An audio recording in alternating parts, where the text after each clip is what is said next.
Hello, I'm Mariana Danilovich with Ultralive TV, and we're here at Digital Hollywood Fall 2010 with Elizabeth Flack from the Writers Guild, who's working on the transmedia, digital media contracts and language that should be approved, right?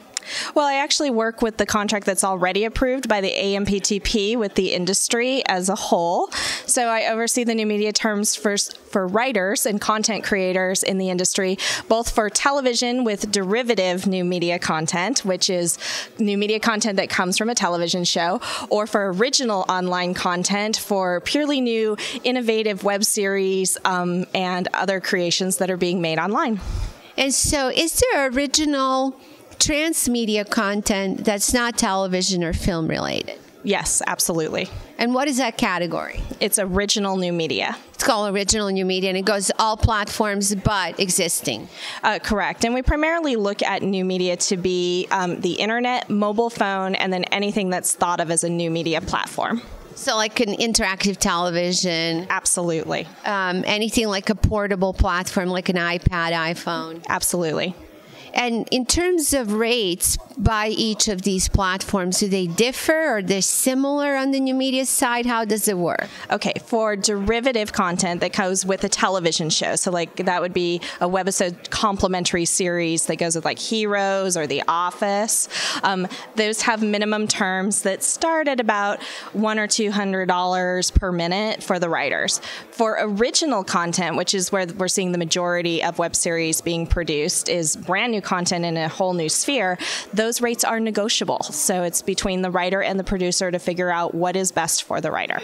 Because those productions are smaller. Absolutely, and we want to give them a lot of flexibility. So we want content creators to be able to work with producers to figure out a way to make this exciting new arena blossom. Because it will help all of us. Absolutely. In the long run, we have a new industry. So when was the last contract signed? It was signed in 2008 and comes up for renegotiation in May 2011. And how long is usually the renegotiation period, notwithstanding things that happened last time? It depends, and they differ every single session, so there's no way to predict it. But we do try to keep our writers working within the industry absolutely as much as possible. Last time was an exception. It was a very exciting time in town. Very exceptional exception. So in terms of the usual, I would say, now that we know there's so many platforms, they all kind of came out within the last 2 or 3 years. It's just a question of amending the terms at this point because everyone is getting paid from new media? Well, there could be additional terms added. There can be amendments to terms that we currently have that adjust the contract to work for writers that also allow producers to continue to use top talent. And are these terms in perpetuity usually? It's for the duration of the contract, and when you produce under that contract, yes.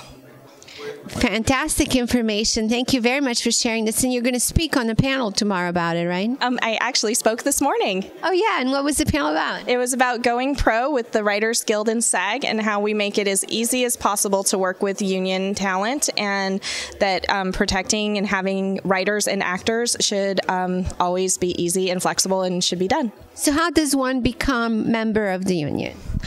You work for a WGA company, which we call a WGA signatory company, and they've agreed to follow our terms and to protect the writers and follow our rules, basically. And writers who work under those terms get points towards membership if they are not already members. So for the younger people who are just coming to Hollywood or they're somewhere in the world wanting to join the Writers Guild, what is a WAWG company? Okay, a WGA company basically means it's a production company. It's the company that's going to hire you, and they have signed the Writers Guild contract and have agreed that they will follow our rules, and which we keep the industry standards in the same playing field for everybody. And what's the minimum amount of credit that a writer has to get then to join? You need 24 points.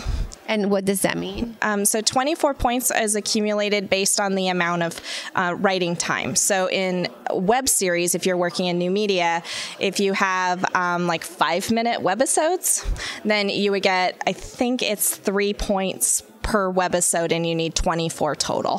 So you can actually, with 8 short webisodes, you can become a member of the Writers Guild if the company you produced it for is following the Writers Guild rules and is a member as well. That is correct, as long as they are a professional writer, which the company can agree to make them a professional writer.